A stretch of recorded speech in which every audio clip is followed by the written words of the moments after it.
Thanks for staying with us. We have with us Dr. Adebola Ogunsi. He's the Senior Technical Assistant to the government on LASEPA, and he'll be discussing various initiatives, one of which is the Eco Clean initiative that this administration started.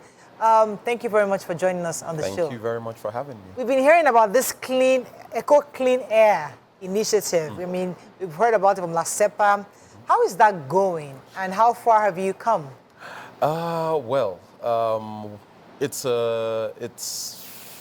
fantastic to be here and to be able to talk about the environment, because it is one aspect of life that affects everyone.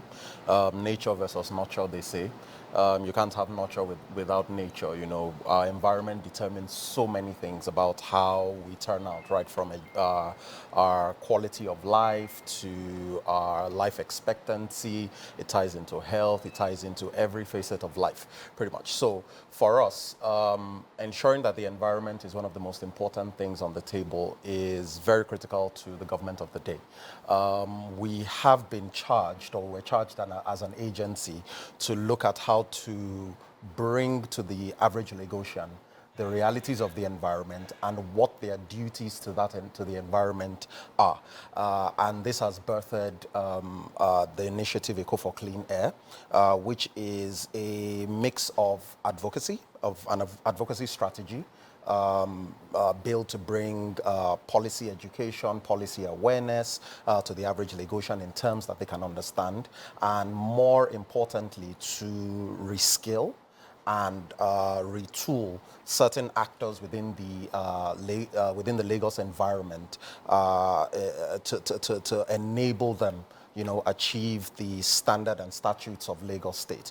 You know, when we first came in, it was a little, the mode of enforcement was largely punitive, and we saw that this wasn't sustainable. You know, we can't use 300 officers to chase down 22 million residents. You know, so we had to look for a better model, you know, to apply a more sustainable model, which costs government less, costs the people less, of course, in terms of time, in terms of government spend, in terms of also deliverables. And we have seen massive success with Eco for Clean Air, which has dovetailed into several smaller programs, such as Sanwo-Olu Switch to Gas, as well, in which case we are changing the cooking fuel of choice in Lagos from solid fuels, what we call, you know, you find people using plastics, you know, to cook, which has huge health, deleterious health effects, you know, and that then blows back on the government spend on health. You know, we had the commissioner on here earlier, you know, speaking about affordability of healthcare and accessibility of healthcare. We, as an environmental institution, want to start from the beginning point where we can keep people healthy and prevent people from actually causing issues in the environment, which can then impact their health, impact education, and impact so many other facets of life. On this show, we like to bring things down to the conversation where people can understand. But you mentioned something. Please, you said something switch. Could you? Okay, someone switch to gas. Someone switch to gas. So if you don't use those unhealthy fuels, what fuels do we have available to use? Fantastic. Nigeria has recently been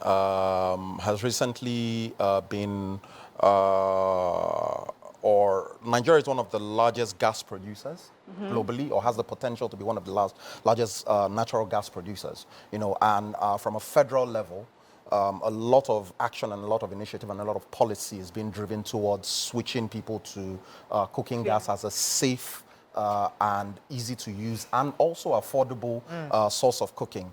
You know, a lot of people think firewood is cheaper than gas, but I'll be very, very pleased to let people know that gas is about 3 times cheaper than firewood. The issues surrounding safety are where the government is really focusing on, to make sure that people know the right attitudes and the right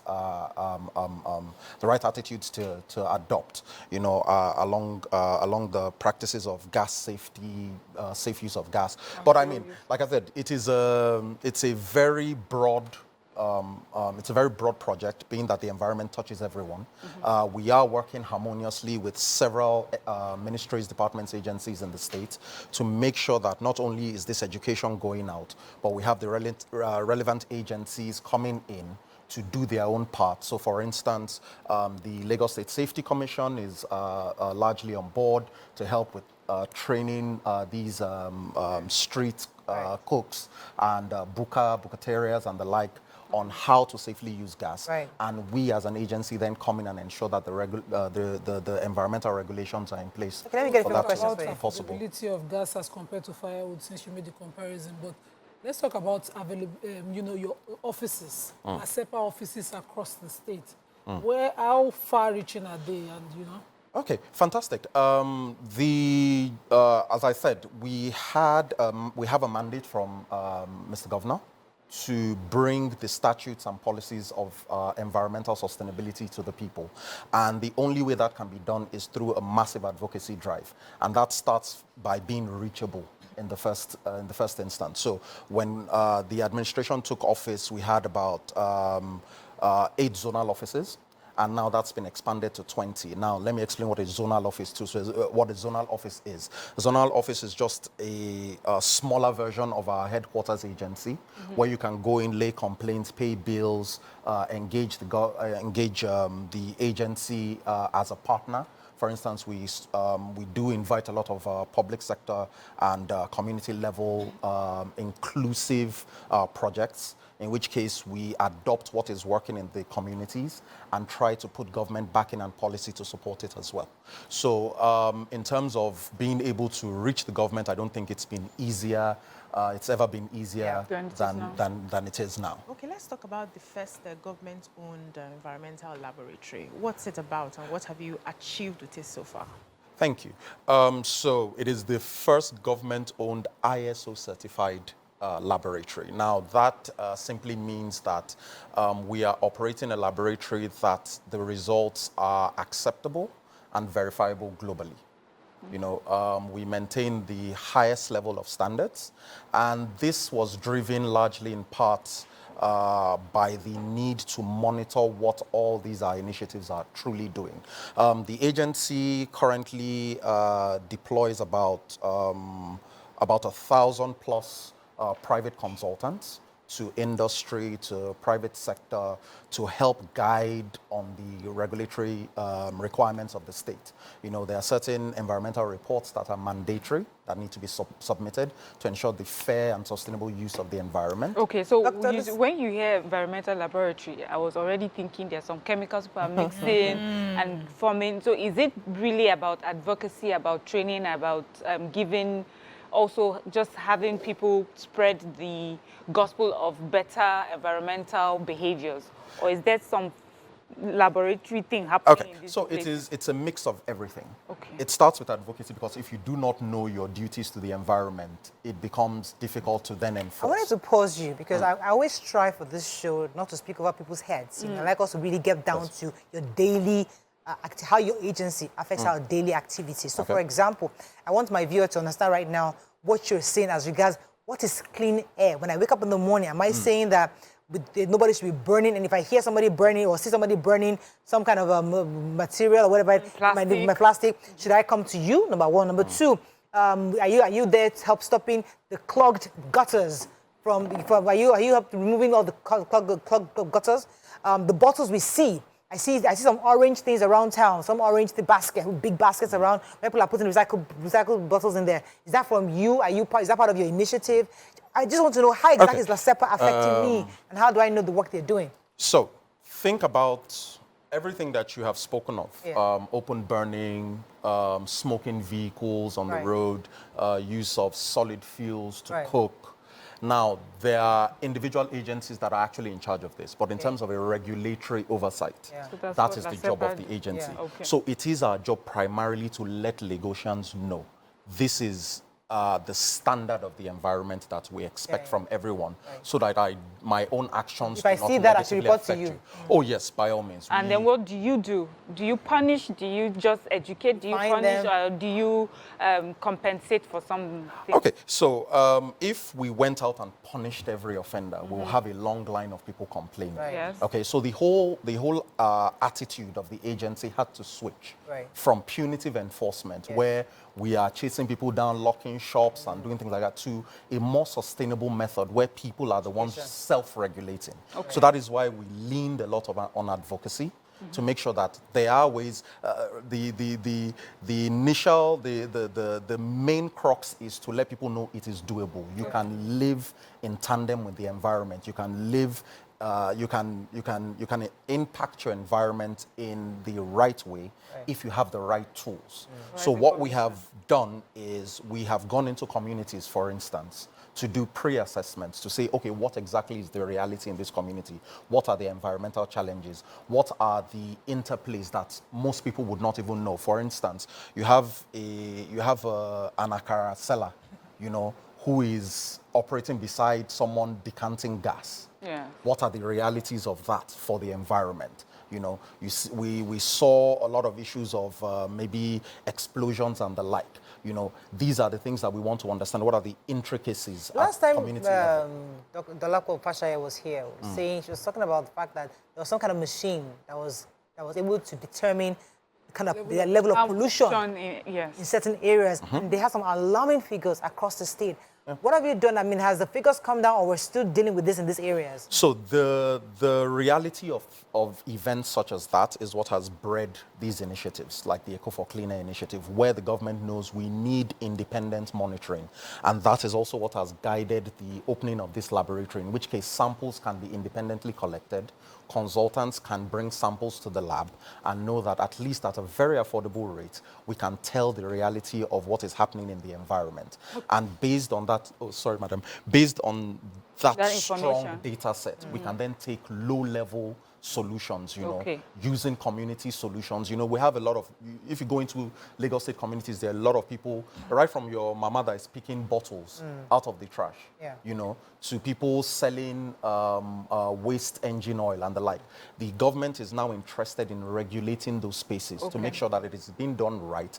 And also the people that are engaging are getting the maximum economic benefit from it as well. So, if I get you correctly, if I take a sample as an independent Lagos resident now, I take a sample because there's something I suspect to be unhealthy, in a gas or a smell I suspect to be unhealthy in my estate, and I bring it to the lab, I can independently have it. I mean, I'm sure that I would take it that those samples have, of course, been collected in the right way. You know, there are standards to collecting the samples that we bring in. Okay, so let's get it right. If I can't meet the standard because I'm layman, I don't know.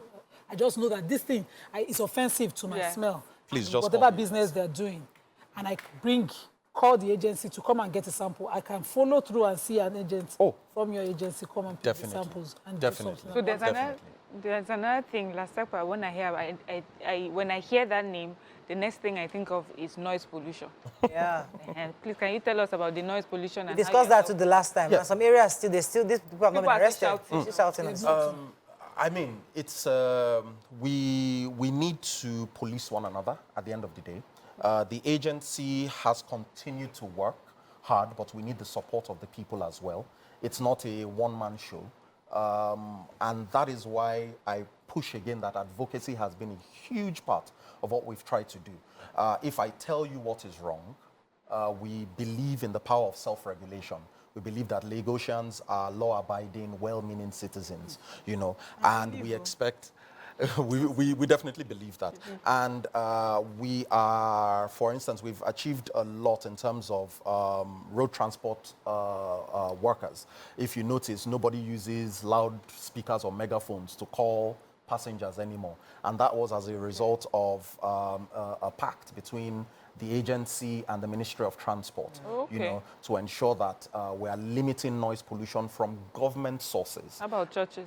Churches, we are hoping to bring more to the table. You have to pray about it. Yeah, we're hoping to bring more. We're hoping to bring more of their representatives to the table. But of course, we've gotten very, very good positive signs from them that you know, denominations vary, and of course the leadership varies as well. So we don't take a one-size-fits-all approach. We believe in a bespoke solution, and it's a work in progress. But we are definitely making huge strides in it. Okay, I think we should do more when it comes to that. Let's go on a quick break. When we come back, we continue with our conversations. Thanks for staying with us. We still have our guest with Yeah. us, Dr. Ogunsi. So let me just move on to the next question. I wanted to make a comment, but we've done that during the break. So what's happening with the school advocacy? How are you still reaching out to students? They say we need to catch them young. Yeah. Yes. So we have adopted a strategy, in which case we have nominated our students as environmental champions, you know, to take this knowledge, you know, to take this new drive of the government to their very homes. We salute the adaptability of Nigerians and Lagosians especially. If you feed them with the right information, they tend to amend their ways. And like I said, as an agency of maybe 300 plus staff, we can't go to every house and knock down every door. But we believe that if we empower our children with information, with actionable policy, help them understand what a clean environment truly feels like, the benefits of a clean environment, even to themselves, you know, they are the people who are handing this over to at the end of the day. So it's a strong leg for the state, especially in public schools. We have through the Ministry of Environment and Water Resources, we have something called the Environmental Bees Club, which is a sort of extracurricular scheme, kind of like your Jets Club and your Literature Club and things like that, where environmental enthusiasts, you know, can get live involvement, can get hands-on involvement with environmental solutions, This environmental happens weekly in education. schools? Yes, please. Across public schools. And as a pilot scheme, we're also looking to push into the private schooling sector as well. Let's talk trash for cash. So I was driving my kids on Friday from work. They came with me to work and they saw a point where my son was saying, "Mommy, my teacher said, but is it true they pay for collection of trash? Is it possible?" And I have not seen a case. So I said, "I've not seen, but they say they pay." So what exactly is happening for trash for cash? Okay, so I will try and limit it to plastics, for instance. So I will have us know that over 400 million naira moves daily informally in plastics.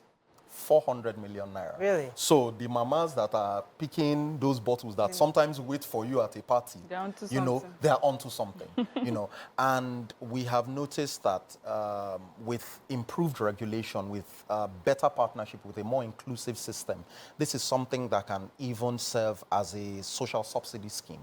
You know, we have a lot of, the world is going through a global recession. Everybody's looking for new revenue pathways, you know, without necessarily increasing tax. And that's one thing that I would salute the government of the day. A lot of the initiatives have been put through without increasing taxation on citizens, you know, and we are, as agencies, as ministries and departments, have been tasked to create revenue from within the state without necessarily increasing tax. And I mean, this is one of the legs that Trash for Cash initiative stands on. Literally, it is give me what you have considered waste and I will make value reward out of it. So we have everything going on now from direct exchange for social value. We have things like trash for health insurance, for instance, which is also being in partnership with the Lagos State Health Management Agency, LASHMA. We have a partnership running with the Ministry of Transport through the Cowrie Cards scheme, where we can offer free public transportation for returning plastics. We are working closely with the Ministry of Education to try and roll out a trash for tuition scheme and the like. We are piloting this at a very rapid pace, and we are seeing the value right from private sector through to non-governmental organizations, through to civil service organizations, civil society organizations, all of whom have a huge part to play. You know, we are not reinventing the wheel. This is something that people are already doing. We're just adding more structure to it. So, like, what would you do? have to wrap up. Oh, Must run out of time, but thank you so much, sir. It was a pleasure having you. Thank you very much for having me. Information on all the work that's been done at Thank you. StarTimes. That is all we can take on today's show. Hope you learned a few things as we have. Have a great day. We'll see you tomorrow. Bye for now.